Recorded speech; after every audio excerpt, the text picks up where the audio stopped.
रामधारी गुप्ता, खंड 1, प्रतिलेखन संख्या 53, 80 शब्द प्रति मिनट, डिक्टेशन 5 सेकंड में।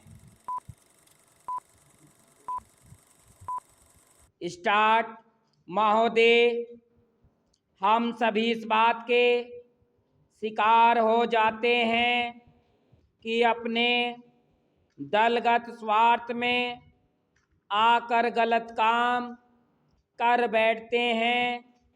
कभी भाषा और कभी किसी प्रदेश के स्वार्थ में ऐसे प्रश्न उठते हैं जो हमारे राष्ट्र की एकता को कमजोर करते हैं। अभी एक माननीय सदस्य ने यह प्रश्न उठाया और आरोप लगाया कि भारत सरकार कुछ प्रदेशों के साथ इंसाफ नहीं करती।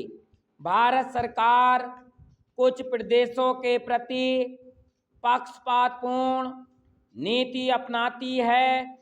यही मनोवृत्ति है जिसमें एक प्रदेश को दूसरे प्रदेश के विरुद्ध भड़काया जाता है, एक जाति को दूसरी जाति के विरुद्ध खड़ा किया जाता है, एक धर्म को दूसरे धर्म के विरुद्ध खड़ा किया जाता है और एक भाषा और दूसरी भाषा वालों के बीच में भड़काव पैदा करके लड़ाई पैदा की जाती है।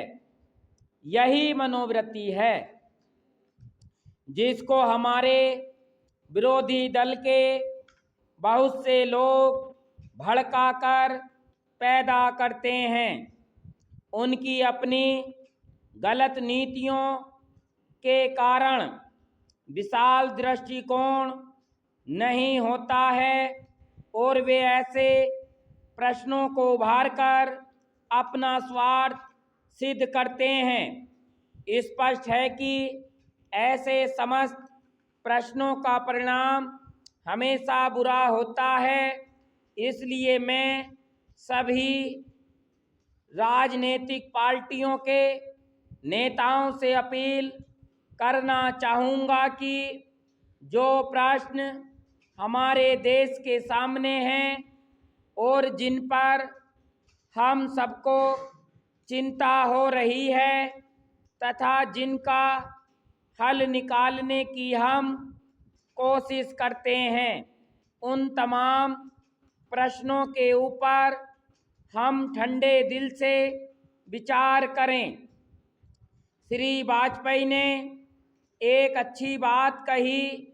उन्होंने कहा कि इन प्रश्नों का हल सड़कों पर नहीं होगा।